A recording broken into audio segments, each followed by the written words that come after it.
Merci Madame la Présidente. Merci beaucoup Monsieur le Commissaire de revenir devant nous, en sachant que nous avons déjà échangé sur beaucoup de choses, puisqu'on avait le débat en plénière.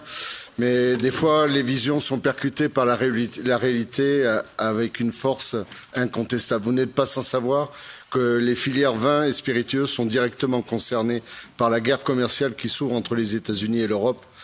Pour certaines productions qui sont très tournées vers l'exportation, c'est une épée de Damoclès qui pèse sur eux. 8 milliards d'exportations pour 1,5 milliard d'importations. Dans la vision, vous évoquez un filet de sécurité unitaire pour répondre au cas où une filière européenne serait visée par des mesures de coercition économique par un pays tiers. C'est précisément la situation dans laquelle nous risquons de nous trouver dans quelques semaines. Monsieur le Commissaire, pouvez-vous nous en dire plus sur vos intentions en matière de ce filet de sécurité unitaire qui s'articulera, j'imagine, avec l'outil anti-coercition déjà adopté. C'est important d'avoir ces éléments au plus vite, car ça doit nous permettre d'évaluer en amont le dosage de la stratégie européenne en matière de commerce international. En effet, de nombreux acteurs viticoles nous demandent pourquoi ils se retrouvent concernés par un conflit commercial portant initialement sur l'acier et l'aluminium. Certains défendent même l'idée qu'il serait plus pertinent d'appliquer de façon égale, uniforme, plutôt que de cibler des produits en particulier. Quelle réponse peut-on apporter, Monsieur le Commissaire, à ces questionnements légitimes? Eric Giacomo, tu as parlé de la situation qu'on a actuellement avec les États-Unis. Je pense que c'est très préoccupant.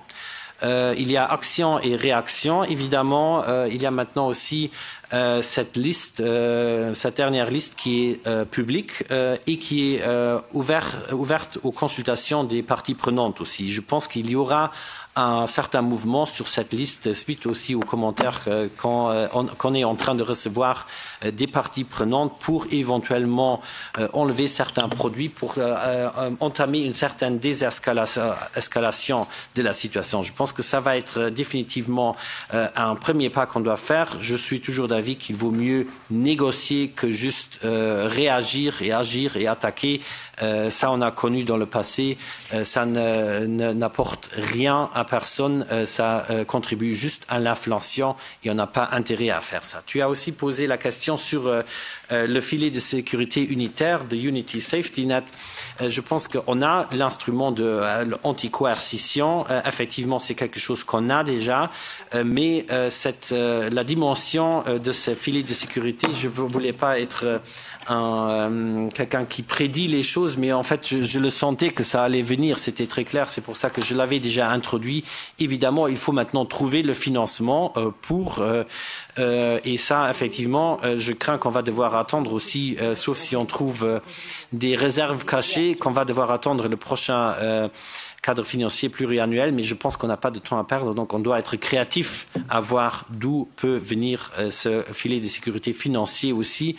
Il doit, à mon avis, être substantiel. J'espère qu'on ne va pas trop souvent devoir l'utiliser, mais il doit être suffisamment étoffé pour peut-être contraindre les parties opposées à ne pas aller dans cette direction, parce que si on a ce filet de sécurité, ça ne va pas nous faire de mal et alors ces actions n'auront pas d'action. Mais je pense qu'effectivement, les vins et spiritueux sont sous pression. On doit aussi se poser la question quels sont les marchés alternatifs. On aura une mission à haut niveau qui ira au Japon au mois de juin. C'est une opportunité. J'ai été en contact la semaine dernière avec le ministre canadien de l'Agriculture qui sont dans une situation très similaire ou même encore plus exposés que nous, de trouver où on peut trouver des synergies mutuelles. C'est avec les partenaires, effectivement, avec lesquels on a un accord commercial où ce sera le plus facile de trouver d'autres débouchés. Donc ça, c'est les pistes qu'on est en train d'élaborer.